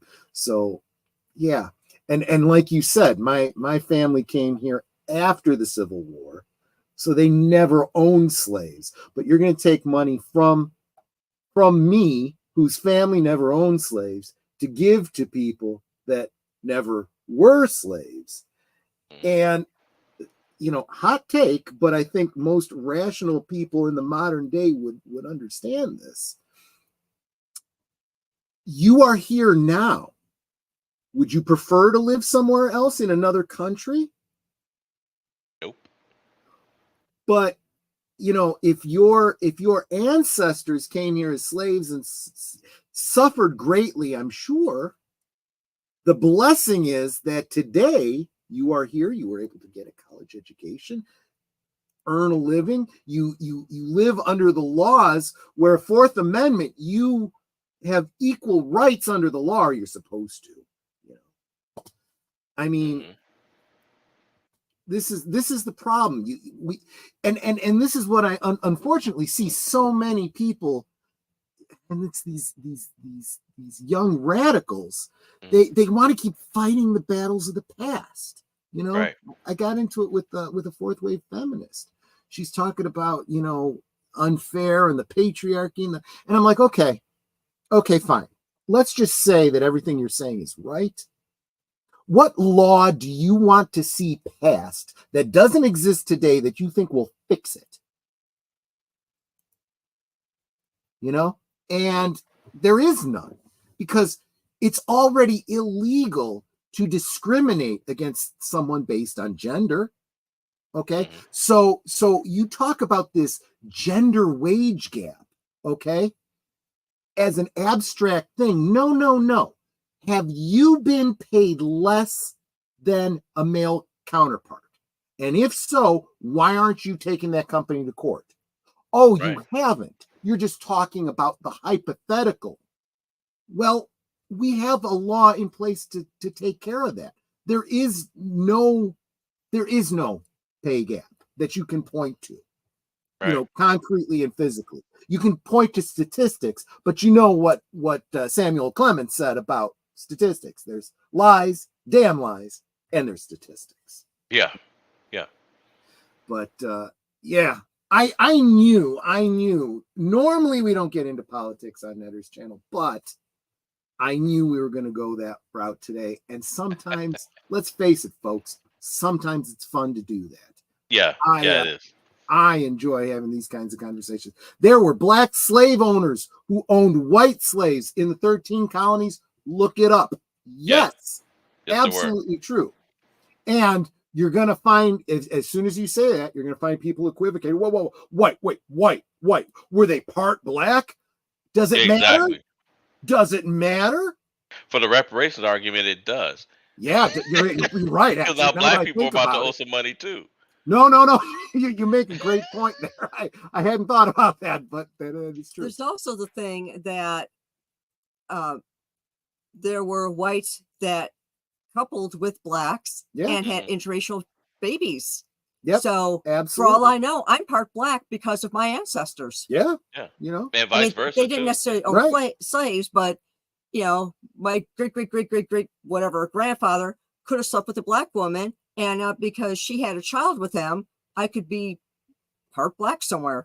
But the fact is, who cares anymore? Yeah. See, that's Yeah. the problem. The people that keep bringing these kinds of things up, that calling other people racist, They're the nah, racist. they're And general. it's a money grab. It's Yeah. really it's follow the money. You know, Yeah. that's their model, Qui you know. bono. Yeah. Who And, benefits? Right. right. And Exactly. so and I can't remember if it was Samuel I said this to, but I remember saying to someone they had asked me about black people today and why are they Democrats or whatnot. And I told him, I said, a lot of them are Democrats because of tradition and not because they've actually put any thought Yep. into it, because people these same people in my in my racial group, when you ask them what they want to do with their lives and how they want to get there, 9 times out of 10, a conservative viewpoint is going to come out of their mouths and they won't even realize it. But then they'll say, "I can't do this because the white man won't let me." Well, who told you the white man? Oh, well, this Democrat this Democrat that, or this person or that person. And it's like, Well, mhm, I have seen a huge swing in the black mhm, vote away from the Democrats, and I think it's what you're saying is 100% spot on. But in spite of that, they tend to be leaving, and the reason is because the Democrats have taken the black vote for granted, mhm. and nowhere has it been more clear than when Biden was running and said, "You don't vote Democrat, you ain't black." Oh yeah, yeah. That opened up a lot of eyes. They said, "Oh, really?" Oh yeah. I don't know how you feel about Candace Owens. I got my opinions of her, but you know what she says about the Democrats and the black vote, right? Yeah, yeah. Honestly, I mean, I don't have a problem. I don't follow Candace Owens too much, but I don't have an issue with her. But I know there are people that truly despise that lady, and that's because they're caught up in the whole racial hype, Yeah. and it's unfortunate, But I am glad that a lot of black people are waking up. I Yeah. think the Democrats have noticed that, and I think that's. I mean, it's widely believed that's why they want illegal immigration and things like that, but and it's just my opinion, as usual, they're not thinking ahead. These people are fleeing the Mhm. countries that are doing the very thing that the Democrats are trying to implement here, do you really think that they put their lives in danger to come over here and start And see voting us for turn you? communist. Yeah, Yeah, and they're exactly. gonna see it coming. They're gonna And be like, wait a minute, we didn't come all the way over here just for you guys to do it to us. that's and just full disclosure, I like Candace Owens, Hmm. and I like a lot of the things she says, but she's very much in that Ben Shapiro crowd of neocon. Hmm. They're right on some things, but they are just dead wrong on some other things. But Yeah. that comes with intellectual honesty, right? You know, Hmm. just saying you're conservative or just saying you're liberal ain't enough. Right. There's Well, the more best nuance things to I it. heard her say, I think she was in front of Congress or something, and she was like, "So you're telling me you're a white woman, and you're telling me a black woman Yeah, how I should feel about this, that, and the other that's Hmm. an about excellent being point. black?" And just looking at her like, "Really? And Like, again, what do you know about being black? You're white." and that and there that speaks directly to the difference between the generalization, Hmm. right, painting with broad strokes, and the individual, right. Right. And if we're going to have if we're going to have liberty in this country, we need to respect the individual, you know. Hmm. But yeah, great stuff. I would love to do that. I'd love to do this more often. See, now you need to get him on your channel. Yeah, you know what? Later in the year, maybe I can convince you to come. We'll do a little bit of a political talk on my channel, Yeah. just cause we can. Darn Yeah. it. Yeah. Fine. But I love that. the focus of Netter's Thursday things, of course, is to have people on, talk about themselves, talk about their channel, talk about where they're going to be going with it, so that you have an opportunity to get to know them. You can subscribe to them. And again, Absolutely. one more time, I want to drop the new channel. There's nothing there, but what you should do is go and subscribe to Night Lore, because that is Lawrence's new channel, where he's going to be Mhm. putting up all of his content as he starts doing. Get in on the ground floor so that when the first video comes up, you've hit that notification bell already. So as soon as it goes, you're going to go, "Oh, Night Lore. What the hell is that?" but Yeah. you'll be all ready. You'll have it. You'll have Yeah, it come up. and the first video is coming up really quick. Like I Okay, said, good. I've already started working on content. Now I just need to just do the editing, and that's gonna be it. But the ball is already rolling, and it's gonna start just in October. So I would say about 2 weeks. The first video I'm gonna drop in 2 weeks. Awesome. So yeah, so definitely do hit that notification bell on his channel so that you see that when it comes up. But and what would you say is your plan in the near future beyond that? What are you planning to do with your channel? What's going to be the scheme, the shtick, the brand? Well, I'm definitely not. I'm not going to stray too far out because you got to watch the YouTube algorithm. Also, if you start Sure. doing too many things, it definitely throws the algorithm off. But anything that I do is going to be story related. So I'm going to have my little gaming corner where I'm just playing video games that people can watch, and then I have the night files, which is what I explained earlier, Yeah. where I'll take the character and I explain things. Then I've gotten back into choose your own adventures, and Nice. so I actually did a test on Bissell Musings about 2 weeks ago. Is I that thought it was in the video you do a click to make a choice? yes, yes. Cool. Yeah, That yeah. was it. So I did a test. I thought that I was gonna bomb it, but I've actually gotten a lot of positive remarks about it. So I'm gonna incorporate that in also, um, Cool.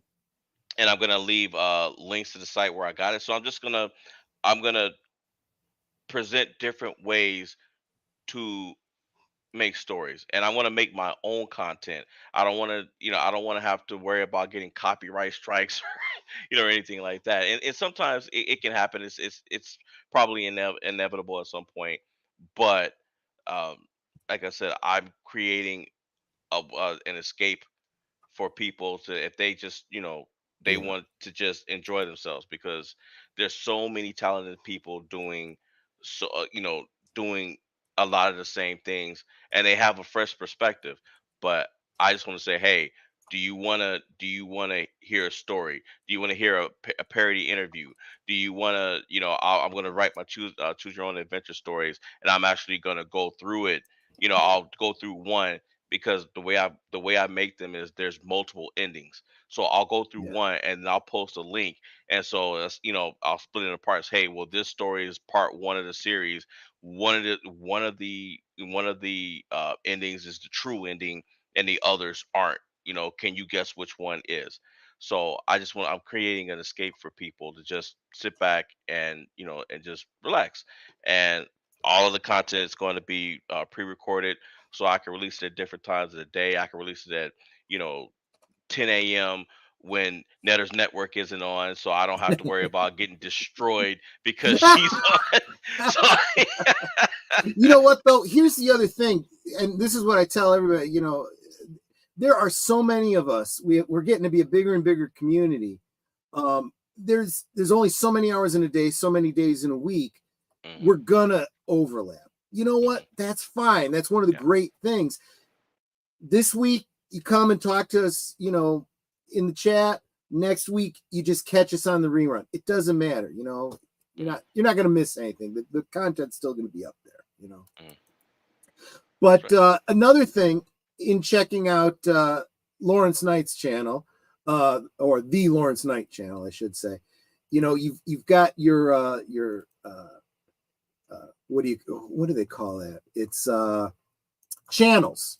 Mhm, Up at there's the channels that you follow and mhm, presumably you enjoy and think other people enjoy. I'm going through it and I'm like, yeah, this is definitely someone. We are clearly in the community together. He's following Joker Voice. All the people that you've seen on yeah. my channel, he follows Joker Voice, Mrs. Sasquatch, Deleted Mhm, Scenes, Magitech Mags, Legion Talk. He even follows Evelyn Hampton. She doesn't have any content, but he follows Evelyn Hampton. mhm. Netter's Network. Obviously, you're going to be on the channel. You're going to follow it, right? Orville Nation, Disney Shepherd, Sheep Herder, Pops. He follows me. Well, okay, so they can't all be winners. He follows Pops. And big channel, Guns and Gadgets. I love that channel. Good one. Yeah. Do you follow Brandon Herrera? Um, that name doesn't sound familiar. I might. I follow so many people now. When Um, we end, I will find his channel. I'll share the link with you. I Brandon appreciate it. Herrera you'll love this guy. The first video I saw of him, he was doing a Star Wars David. It's a gun channel. And he had a 22 that was built to look like Han Solo's blaster. And he was Oh wow. dressed like Han Solo, and he was doing all these Star Wars related gags. It was awesome. He does this bit where he's firing into milk bottles. He had blue and green milk bottles. He shot all the blue ones, and he said, "Now you're probably wondering why I didn't shoot the green milk. I only shot the ones that were in actual Star Wars movies." I just found him, and I just subscribed. Yeah, he He got some does good the stuff. gun meme reviews. He does.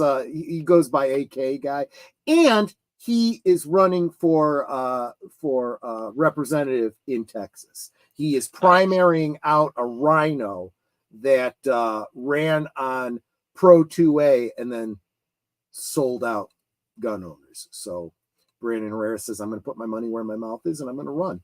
So, That's crazy that happened in Texas. yep. Oh yeah. There's a big contingent of liberals in Texas, so you gotta always fight.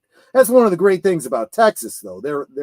That's a state of fighters, right? That used to Yeah, be a yeah. republic in and of itself. There's some And I great shake my head history at there. that too, because I just want to. I shake these people. And it's like, do you not understand that people die for the right for you to bear arms and protect yourself, Yep. and you're acting like they're like we're Oh no! demons for We it. need to send more money to more money Ukraine, and guns to Ukraine so right, they can defend themselves. But right, we're going to take away our guns, right? right. We Thank you, should. We Deleted Scenes, for dropping that link for it. We should probably just keep that one, set aside on a Post-it note so we can drop it, because I bring him up all the time.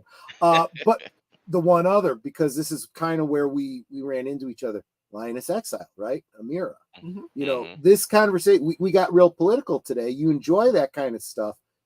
Lioness Exile. That's where you're going to find Laurence regularly on the panel. And, you know, Laurence, put in a good word for Ned, or maybe we can get Amira on Thursday things one Thursday. That'd be nice. You know? Yeah, I'll talk to her about She's that. just totes adorbs. Yeah. No, yeah, she is totes doors. I'm like, yeah. It's funny because, you know, the first time I tuned in, I didn't know her from anything. And I'm like, I wonder if she's Italian. Oh, no, she's not Italian. She you looks know, Italian. She does. She looks Italian. Yeah, and a lot of people don't know. You know, Amira is a strong believer in the Second Amendment. That woman does not go anywhere without her sidearm, anywhere, and she's in a state run by a liberal. Yeah. Well, and see, you follow Guns and Gadgets, so you know all the cases from these blue states that are That are we getting constantly destroyed got to right now. sue to keep our rights. You know, we got Yeah. the see you next Tuesday in what do you call it? What state? New Mexico. No, not New Mexico. Is it New Mexico? It's New Mexico, right? Yeah, where she just unilaterally said, "I'm gonna get rid of get rid of the Carrie." Second Amendment. Like, yeah, no, you can't do that. I mean, and even the most liberal, even that Hogg kid, you know, the gun David grabber. Hogg. Yeah. Yeah, he comes out and he's like, yeah, no, you can't do that. I mean, Yeah. and all the gun grabbers are going, wait a minute, we're doing the whole, you know, frog in the boiling water thing. We're turning the heat up slowly. You can't just do it, because now you've just tipped over the boiling pot. Great, thanks. All the frogs escaped. Right. Exactly. Well, you know, if it makes it feel any better, I mean, Gavin Newsom just signed a law uh, messing with gun rights again, and it just a judge just got through telling this man that he can't do it, and he just did it again. It's like, so now you're right back. You're on your way right back into court. And We're the doing the same politics thing. of it is, well, look, you know, I know it's not going to stand, but I want to show that I'm doing something. Right. Where anyone of his constituents who's intelligent looks at it and says, you're wasting our state's money. Stop doing this. You know, I have fun giving the kids shit on Twitter. Yeah, exactly. You know, I mean, it's that see you next Tuesday in New Mexico was when people were telling her you can't do that, the Constitution, blah blah blah, this and that. She responded, and Newsom said this too, and so did what's his name in New York. They say, well, what is your solution? Like, and they love to say the GOP doesn't have a solution. Yes, they do. Yes, they do. Enforce the laws that exist. You are the executive. Your job is to enforce the law. When you don't arrest, when you let people go, when you parole them early, when you don't convict, this is why crime exists. Enforce the laws that exist. Quit inventing laws from whole cloth to turn law-abiding citizens into criminals. Right. You know? And like I said, as usual, they don't think about the consequences. You look at what just happened to that young lady that got deleted. Uh, a guy, he got let out earlier. He got let out early by a DA that was funded by George Soros. Of course. And the guy promptly attacked a couple, set them on fire, and then went and deleted this young lady. Yep. And they want to take away their ability to protect themselves. Right. Or, you know. Right. And I wonder too, because I know it was I believe it was in Maryland. But this girl didn't have a chance. And I wondered what size this guy was. The guy is 6'4", 302 pounds. Yeah. She didn't stand a chance. Yeah. So, okay. So that's what you got coming up. What do we got coming up? Well, tomorrow night, I guess it's me, right? Tomorrow night is last call. 9 Central, 10 Eastern. My special guest will be, and I've wanted to get him on the channel for the longest time, Culture Casino. We are going to be doing a watch party of a great, I think, underrated Bruce Willis film, Hudson Hawk. That's a good movie. Absolutely. Hope you could join us. Of course, the link to the off-platform movie will be pinned to the top of the chat. I actually may already have it pinned to the top of the chat. Yeah, we always have Cosme links for rewatches.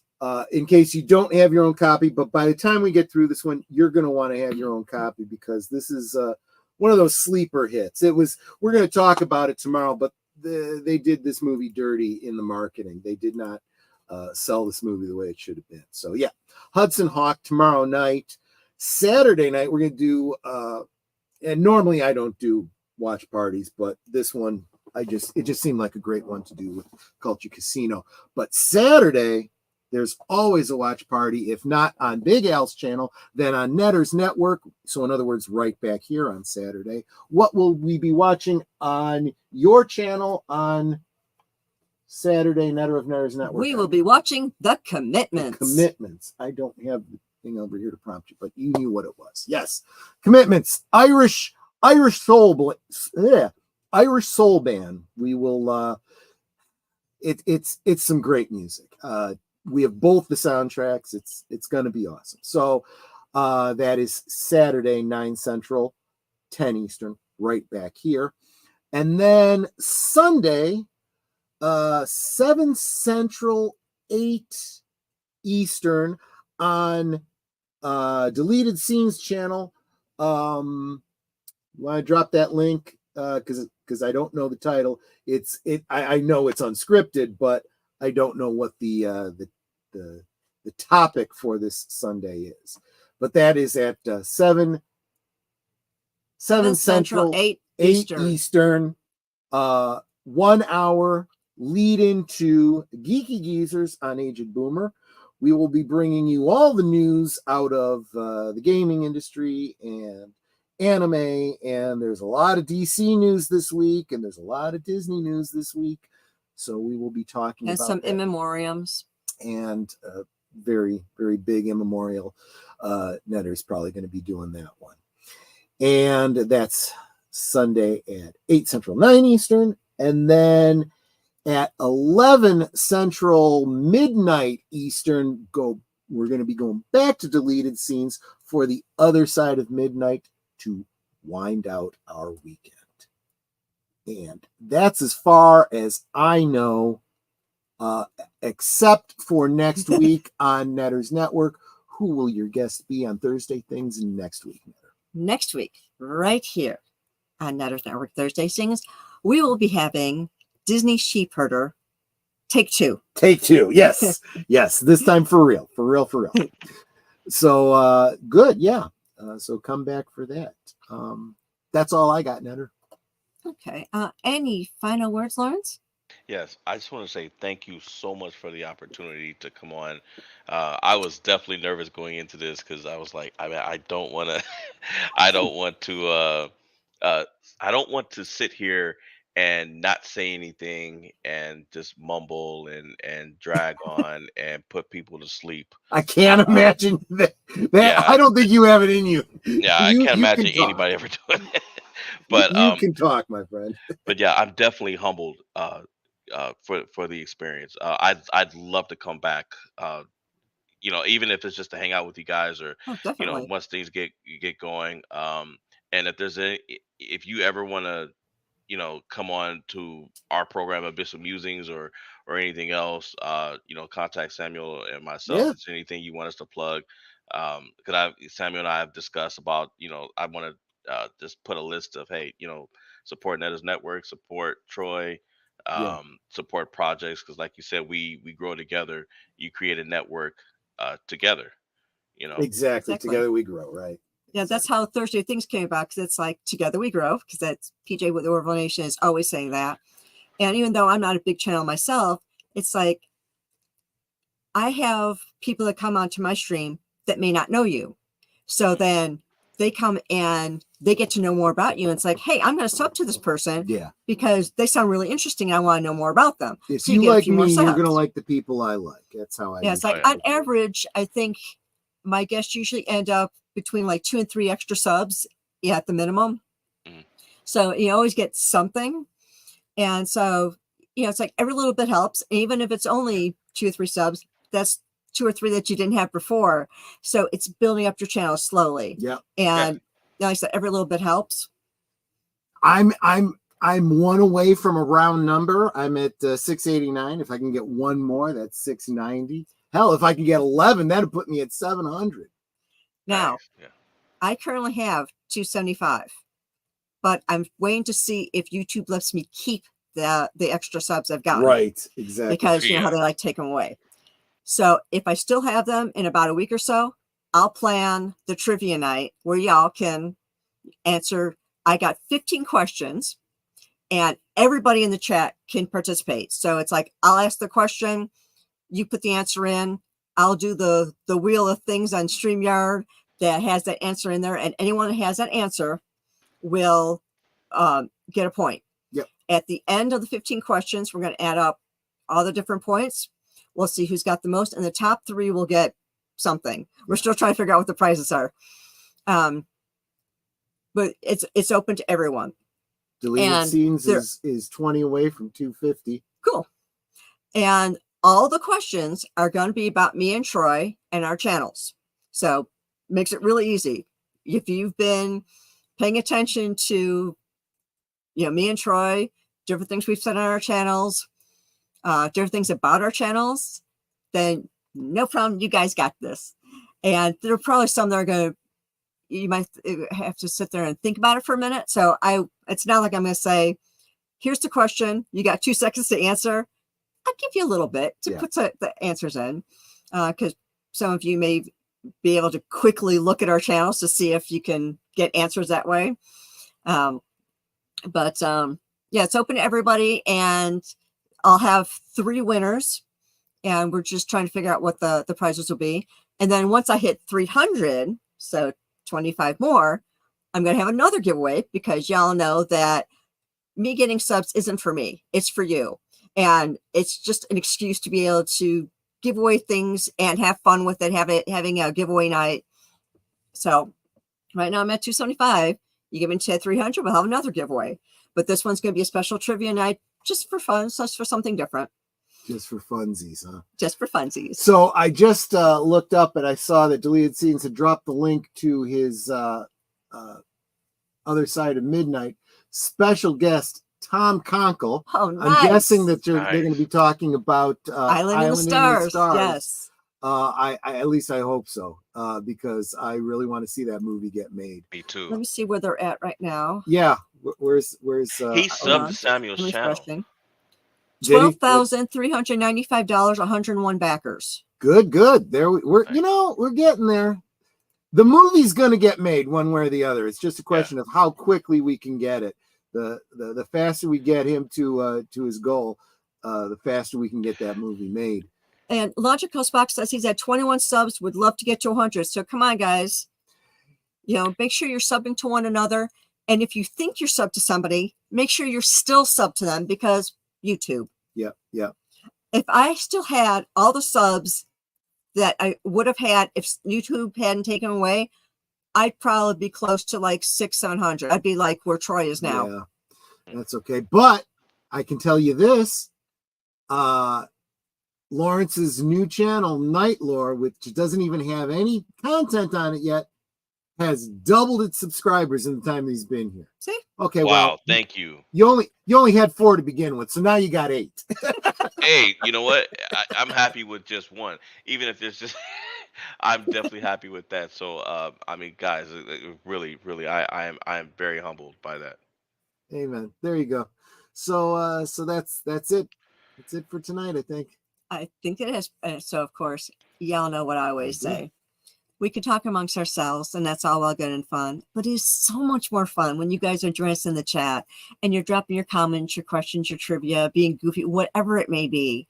And it doesn't feel like we're separated by miles or continents in some cases. it feels like we're all hanging out in the same room, enjoying each other's company and having a really great time. Yeah. And you aren't just our friends. You are our family. We love you guys and we appreciate you so very much. You can be anywhere right now and you choose to be here. And that is so encouraging. And just the way that we're supporting each other is even more encouraging. Just thank you so much for being here. I said, we love you guys. We will definitely see you next